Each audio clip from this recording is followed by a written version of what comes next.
철종이 중전에게 반하는 것은 이미 예견된 일이었습니다. 철종의 심경 변화는 언제부터였을까요?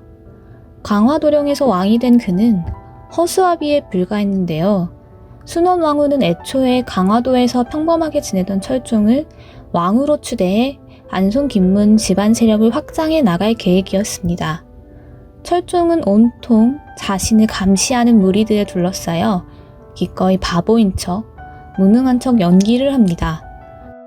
그리고 후위를 도모하듯 안송 김씨와 부패한 세도 가문들 몰래 군사를 키우고 있었습니다.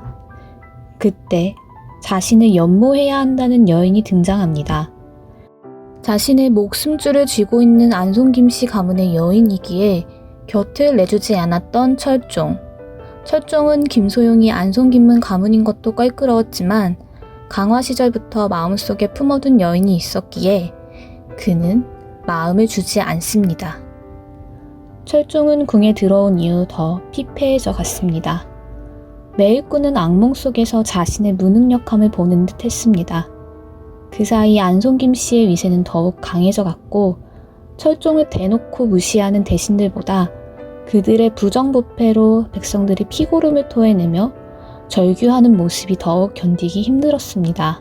그는 안송 가문이 정한 혼례를 올리고 밤마다 안송 김문과 세도 정치 세력을 무너뜨릴 계획을 세웁니다. 그런데 호수에 빠진 그날 이후 미묘하게 달라진 중전을 만납니다. 호수에 빠지고 나선 예의도 채통도 지키지 않고 물만 보면 막 달려들기 시작하는 중전. 철종의 눈에 중전이 자꾸 거슬립니다. 하필 작전 회의가 있던 그날 밤 누군가 엿듣는 사태가 발생합니다. 철종은 남자 모습을 하고 온 중전을 단박에 알아차리는데 중전은 술에 취해 철종을 알아보지 못합니다.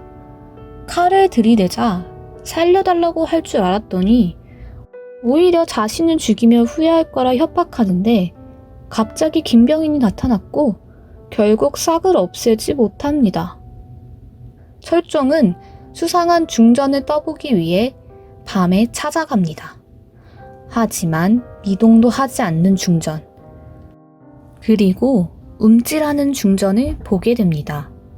중전이 그날 일을 얼마나 알고 있는지 차에 약을 넣어 확인해 보지만 중전은 그제서야 날 죽이려고 했던 사람이 너였구나 라며 싸늘한 반응만 보일 뿐 아무것도 건지지 못합니다. 철종은 이날 두 가지를 알아냅니다. 중전이 그날 일을 오늘 알아챘다는 것과 왜 자신이 중전을 죽이려고 했는지는 알지 못하는 상태인 것을 말이죠. 철종은 중전의 말을 듣고 충격을 받습니다. 날 죽이려던 이유는 딱 하나야. 내가 너보다 약하니까. 쉽게 죽일 수 있으니까. 그게 진짜 이유야. 철종은 중전이 가문 뒤에 숨어 그들과 같이 부패한 세력일 뿐이라 단정지었지만 어쩌면 자신의 오해일지도 모른다는 생각을 합니다. 거기다 악인이라 생각했던 중전은 무릎까지 꿇어가며 화진의 목숨도 구해냅니다. 철종은 당황스럽다가도 애써 보지 않으려고 했던 소용의 모습이 보이기 시작하는데요. 중전이 미묘하게 달라지니 철종의 마음에도 미묘한 변화가 시작됩니다.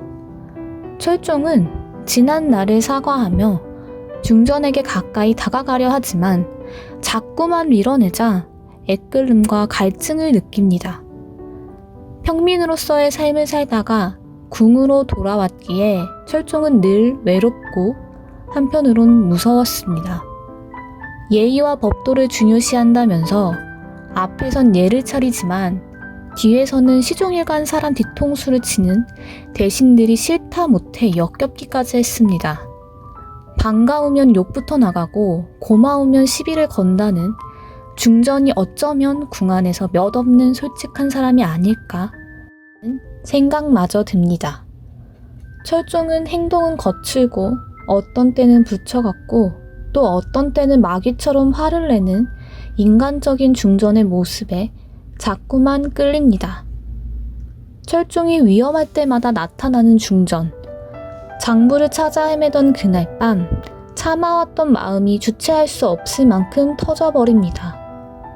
꽉 막힌 궁 안에서 유일하게 제멋대로 할 수 있는 중전을 철종은 사랑하지 않을 수 없게 됩니다. 모든 사람이 자신을 무능력한 왕이라 말할 때 야, 너도 할 수 있어 라고 말하는 중전을 어찌 사랑하지 않을 수 있을까요? 철종은 중전을 좋아하는 모습이 약점이 될 수도 있기 때문에 계속 그 마음을 숨기고 있었지만 점점 사내로서의 마음을 드러내기 시작하는데요. 결정적인 순간은 연회 때였습니다. 연회 때 중전이 자신을 도왔다는 이유로 안송 가문에서 중전을 독살하려 될 때부터 이미 중전은 공식적으로 철종의 편이 되었죠. 중전이 철종을 홍현희로 착각하고 고백하던 밤, 철종은 아주 그냥 포텐이 터져버립니다.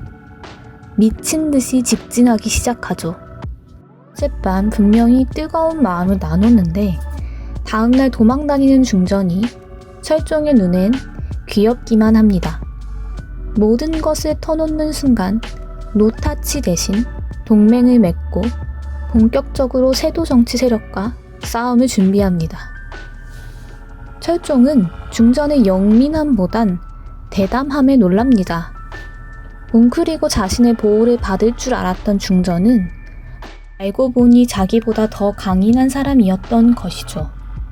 밤마다 그녀가 들려주는 무수한 이야기들은 조선시대에선 상상할 수도 없는 세상이었습니다.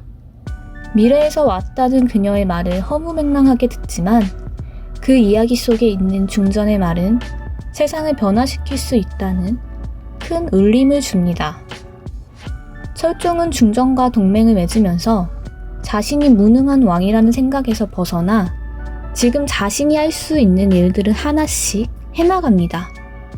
이제껏 뒤에서 사람을 시켜서 일을 진행했다면 이제 적진의 앞에 서죠. 이로써 철종의 목표는 더욱 견고해집니다.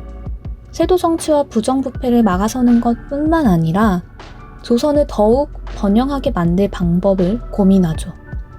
그런 철종에게 중전은 상상 이상으로 힘이 되어주는 존재로 탈바꿈했습니다. 단순히 중전의 외적인 모습이 아니라 영민하고 자신의 신념을 위해서라면 목숨도 아까워하지 않는 강인함은 철종에게 큰 본보기가 되었을 것입니다. 지난 18회에서는 철종이 절벽에서 떨어져 가까스로 살아나게 되는데요. 철종이 어떻게 다시 힘을 되찾을지 그리고 중전은 현대로 다시 돌아갈 수 있을지 궁금증을 자아냅니다. 지금까지 철종이 중전을 연모하는 과정과 직진하는 철종의 시점에서 이야기를 나눠봤습니다. 콘텐츠가 마음에 드셨다면 좋아요 혹은 댓글 부탁드립니다.